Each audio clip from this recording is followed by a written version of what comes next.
of talk through Dakinga and Infelice. I don't know if you guys want to add more to that, but I know, Drew, you kind of mentioned some of their Super 60 performances. But, I mean, we had a good amount of guys there, and Quinn Shambeau, Ethan Moore, Connor Essenberg, and then Brandon Shannon was our only guy that threw a pen that day. So I'll let you guys kind of get in there if you have anybody you want to talk through.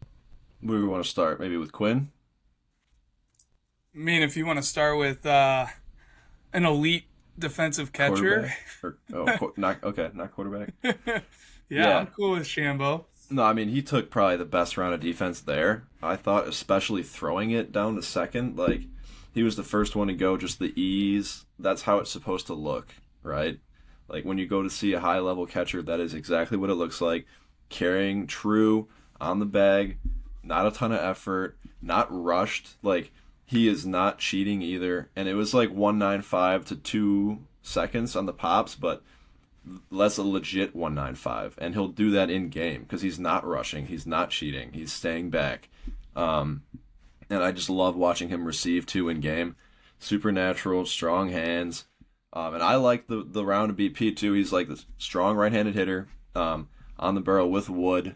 I think he was up to 97 off the top of the head exit velo, but it was loud. I just have long liked him on both sides of the ball. I was And trying to find stats. Sorry. The arm behind the plate is just nuts. I was trying to find what like MLB average is, but like Drew, you can correct me if I'm wrong, but I'm pretty sure anything above like 83 is like ridiculous from behind the plate because you got to think about it. A catcher doesn't have time to do a full arm swing and get that ball out. Like it is from the ear and it's got to come out. So just his arm is nuts back there. I think the thing I just want to touch on with Quinn is like a couple summers ago when he was a future gamer, I wasn't really around him. Being around him at the Super 60, that kid has such a like business approach to his game. Seemed like he was just absolutely dialed in. I don't know if I saw the kid smile the whole event, which that's not a knock on him. I just felt like he was that dialed in and that professional with what he was doing on Sunday. I know he's a guy we've talked about a lot, and I think he deserves it. You guys all I thought were spot on. Like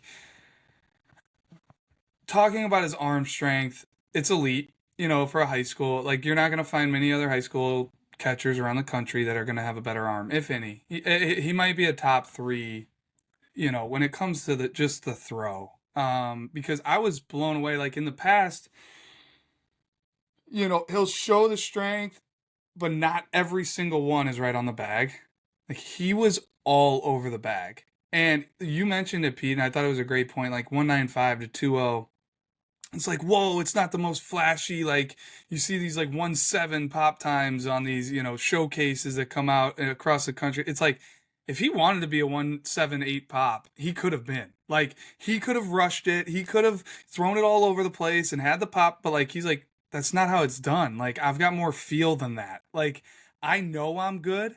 I know this is what it should look like, and I'm going to put every single one on the bag, and it's going to be electric out of my hand, and that's exactly what he went out and did. And it was so cool to see. I was so like kind of just like proud of, an Illinois guy to represent like that, to have that makeup that you're talking about, Defaball, like come in with that business mentality. Like, I know what I'm going to do. His swing continues to get better. It continues to clean up.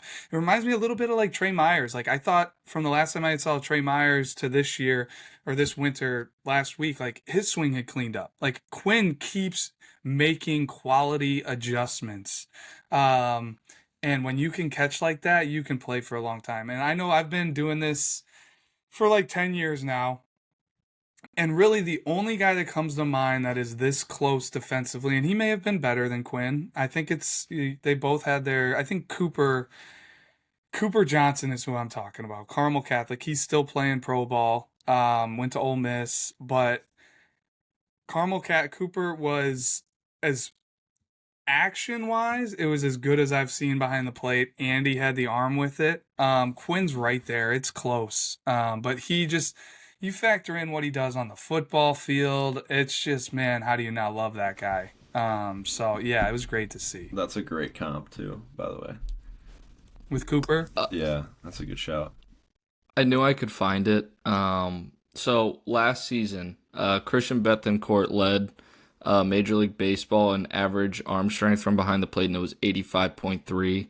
So Shambo having an 86 is speaks to, like you said, Drew. It's elite from that from behind the Well, and you plate. mentioned like they're coming out of the crouch. They got to get rid of it. Like they also have gear on. Like they've got gear on, and he's throwing missiles down there. So no, that to me was a standout of the event. Like that catcher portion, like I thought he stood out. There was maybe one or two other guys that I thought threw it where you're like, oh man, okay, that could rival it. But I thought the actions, everything, all encompassing, it was like Quinn Shambo defensively. So now I didn't see all the bullpens because I think that plays a huge factor in it too. Like, how do you set up? How do you receive these dudes throwing 92 to 95 with wipeout sliders? How are you blocking? I think that plays an even bigger role because like it's all you got to catch the baseball first. But I'm a Quinn Shambo guy.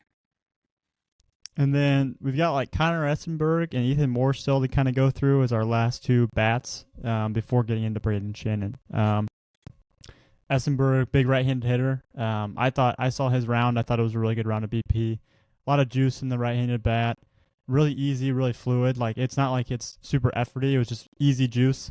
So really like to see that. But I mean, I know you guys have seen him more in game maybe than I have some more information on him. But I was videoing his round, so like I was dialed in on making sure he was centered, so I was not watching the ball carry, but I saw one out of the corner of my eye that I knew it did not hit the ground, and it hit that bottom part of the screen, that like what material, like that rubber part. So he like backspun it like 20 feet off the ground, and it carried the whole way. And I was like, holy, that was a missile. So yeah, showing the backspin. I was watching a little bit of the video. He was elevating some balls to the pull side. But yeah, I mean, I love the bat. And he did not throw it all because of the he's like 85%. I've heard in like in his throwing progressions right now. So no need to throw defensively, like didn't take first base. But that's what I wanted to bring up. Like he was a six. Oh, wow. I need to look what he actually was running. I think it was Essenberg, I believe, ran a 6.92. 6.92, right. So moves well. You don't see many first basemen move that way. And that brings up my next point. He's a legit outfielder. And Drew, you've mentioned it in the past. Like he has all sorts of actions out there, and the arm strength is premium as well. So he's got some versatility. Love the bat. I think that kid, I mean, he didn't pitch either. That's the main thing. Like I said, he's only like 85% with his arm right now. He's another one. Don't know what he's going to be down the road, but I really, really like it on both sides of the ball, and I thought he had a great showing as a position player. When you talk to Coach Zeich, his high school coach, it's hard to not have him play first base because he's so good at first base defensively. Like he saves them tons of runs, apparently, scoops everything. So he clearly has the versatility defensively, which I just think helps your value. And then you factor in the fact that he's a two-way guy and he can pitch as well. And I've long loved the bat. Really like the at-bats he takes. He can recognize spin if you want to just talk about like in-game at-bats we've seen. But yeah, I thought he showed exactly, who he was. Like I thought it was, hey, that is Connor Essenberg. And to me, like that's all you're really trying to do at that event. Like you're there for a reason. So like go be you. And I thought he did that. And I kind of thought Ethan Moore did as well. But so Ethan, getting into him, um, it's tough because all he did was hit. So we can't really talk about how he ran. We can't really talk about his defense, which I know a lot of people were wanting to see. I think he had a little roll of the ankle or something. So he just hit, switch hitter. It's really flat. It's really repeatable. It's kind of everything we've seen in the past. I know he had, a really good summer, especially at some big events. But it's that control the barrel, spray it around the yard. Like I'm going to hit for a high average is the way it looks to me. And I'm going to backspin some doubles into the gap. And then I may accidentally, elevate one of the pull side and flash some power every once in a while. But the frame, he looked extremely strong. Like there's work ethic there. That was one thing that stood out to me. Like this guy gets after it. just looking at the way the frame has kind of progressed over the years. So only so much you can see in one round of BP, but really happy he was there. He has been a name that has kind of been buzzing all over the place this winter. So I'm sure he will get plenty of attention this spring. Absolute tree trunks for legs too. Yeah. But yeah, I mean, he's also another one that we were talking about Quinn being like, quiet, humble. He's also that guy. I mean, we had his brother interning for us this past summer, and he had to drive Ethan home after a game, and it was just funny. He like went 4 for 4 or something with like 4 missiles, and then just came over like all quiet. He was like, "Can you drive me home now?" And so it was just funny. Business as usual. Yeah, but no, I really liked both rounds. I love how compact it is to the gaps with authority. Yeah, I think it's really repeatable. Like you said, it's going to play in game, whatever that next level is for him, whether it's college or if he wants to go into pro ball right away. But no, he's definitely going to have guys on him this spring. And then our lone arm from the Super 60 was Brandon Shannon up there in McHenry. I actually saw a little bit of his pen, just getting video of it, but then I didn't get to watch the full thing. I had to move around. But he was up to like 94, almost 95. I think it was like 94.8. Yeah, we'll round up. That's 95. That rounds up on the track, man. Yeah, so 95. No, I mean, I'm excited to see what he does this spring in game. I'm sure he's going to dominate, but he also has some pretty tough competition up there. But honestly, one thing, and maybe you guys can add to this, that really stood out to me or surprised me was he threw a splitter at like in the upper 80s, touched 90 with his splitter like that. I thought that was pretty unreal. With also like 0 IVB. Like apparently that's like an unreal pitch, according to Fields. He was kind of filling me in on that. But yeah, it was like 87 to 89, around 90 with like 0 IVB. And you watch in the video, some of them like dive really late too. He thinks that's his best pitch besides the fastball. But okay, yeah, I mean, watching him walk up to the mound, like I haven't seen him in person in a while. I was like, who is this? Oh, it's Brandon Shannon. He's getting a little more filled out now, but still ultra high waist, long legs, long limbs, still moves really easy. I mean, you can look at the video from now until or from a year ago. I was talking to Tyler. I couldn't believe we've only seen him and known about him for a year, just with how like meteoric his rise has been. He was 91 a year ago. Definitely like some rawness and some like some youthfulness to the delivery, like kind of just like didn't look like he knew completely, like he maybe knew what he was doing. Like some rawness, like opening up a little early, kind of just letting it rip. And he's gotten a lot cleaner. There's still even more room for him to, get more polished up with the delivery, but it has gotten cleaner if you look at the old video, and he's up 4 miles an hour. Like, not a surprise why. And if that just continues to trend up, continues to get more physical like he has, continues to clean up mechanically, that is just going to continue to go and go and go. And he had one of the highest ceilings there, regardless of position. I would say him and CJ. Well, I'm glad you touched on like the meteoric rise, because I think that's the craziest thing. Like, and I'll let Drew touch on this. Drew honestly started the Brandon Shannon fan club within our staff this time a year ago after we saw him at McHenry preseason ID. Like, it's really crazy the trajectory he's on. It's also early. Like, he was up to 95 at Super 60. I saw him twice last year, once earlier in the spring and at the end of the spring, and like the velo was ticking up as the year went on. Selfishly, I'm calling dibs. I want to go see him a couple times again this spring, just to see how he continues to progress. But like, not to put too lofty of expectations on the kid, but I wouldn't be surprised if we see him, one time this spring and he's touching 97 with the fastball. Like, there's still a ton of room to go there. So I'll pass the mic over to Drew. Yeah, I mean, you mentioned like might see 97 now. That might not come until June. The fact that he lives up there in McHenry and they play in the Fox Valley and they get that cold weather probably longer than anybody. Them in like that North Suburban League. But no, man, it's so pumped to see what Brandon Shannon did, because he has been on a meteoric rise. He had a great fall. A lot of people know about him. A lot of people have seen him. They've been hearing the buzz about the velo kind of going up this winter. But for him to come to the Super 60 at that stage, Felt like he was pouring in strikes with the fastball. And what I love is like there was zero timidness in the off speed. He was letting it rip. Really, really spinning it. He throws 2 breaking balls.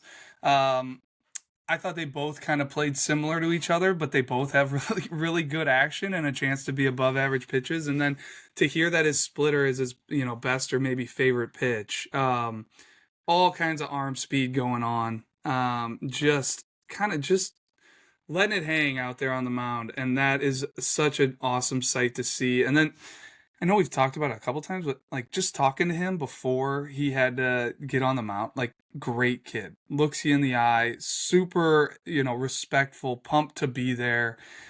Just so many good vibes coming out of that, and especially out of Brandon Shannon. And I hope the best for him. I cannot wait to see what he kind of does this spring and who calls his name this upcoming summer, as long as everything just kind of keeps trending the way it's trending. So, no, it was. I think the biggest thing for me, Gavin and Pete, is like, and Tyler, is it's like the future games for me. Like, I just want our guys to show as well as they can, like for them. Like, I want them to come in and it's like, hey, we've seen it really good before. Like, I hope you can show everybody else what we know you are, what we know you have in there. And I felt like every guy did that. And that's all you can ask for, inviting these guys or whatever it may be. And as the state director, just, man, they definitely represented Illinois well. And I love that. 100%. And touching back on Shannon a little bit, he is just such a perfect pro guy for me. Like, the ceiling, and like there is no doubt pitchers there that are more polished and more physically ready, and they could probably go into college right now and get outs. Whereas Brandon Shannon, I don't know, he might go to Louisville and struggle a little bit, just because he's a little more raw, and that is what it is. Everyone has that adjustment period, but he is such a perfect pro guy for me, just with that ceiling he has. Like, there's such a difference between like his floor and ceiling. Like there's guys, it's like kind of like the Owen Murphy, Noah Schultz thing. Like, yep. His ceiling is so high. So I think he's got a really good chance. Someone has to fall in love with that, and someone's got to take a chance. Not even a chance, but someone's got to fall in love with that and get him into their system quick. No, there's a lot of players that are coming out of high school that their floors are a lot closer to their ceilings than Brandon Shannon. That's what I was trying to say. Exactly. Like, a lot of those guys were kind of near max. Yep. And not a lot. Some of them were maybe near max. But don't get me wrong, their max is real good, but his ceiling is even higher than that. And that's what it's all about. It's about dreaming on these guys. It's not about what they are at the Super 60 or, what they are when they're 17 years old. It's about what can they be when they're 22, 23, 24. And like, you look at Brandon Shannon and it's like, yeah, I'll bet on that. Like, the frame's only going to get better. It already has. Like you said, like, he kind of had that frame similar to CJ DeKinga. When you have the really long levers and a little bit of a thinner waist, like some lean strength, sometimes it can be harder. Too. Yeah, like a trim. It can be harder to gain that muscle and gain that strength and actually like have it show. And I felt like both of those guys have already kind of started to move that needle with the frame, and like there's only so much more to go on both of them. Goodness, like wait till you see Brandon Shannon when he's 23, 24, and he gets whether it's like a pro workout, regimen they have him on, or he goes to Louisville and they get him just crushing weights. Like, he's gonna look a lot different if he's going on this path that we have him on. Yeah, and that's a great call. Like, it was noticeably, like, they were noticeably getting stronger, and they're still lean and got a ways to go, but like, I don't know if it was just the shorts we were giving out, but like both of their quads were kind of popping out too. I was like, dang, these guys are getting after it. So no, it was good to see. For anybody out there, Hammett's a quad guy. He's a quad guy. Yeah, I mean, it's hard not to notice, you know what I mean?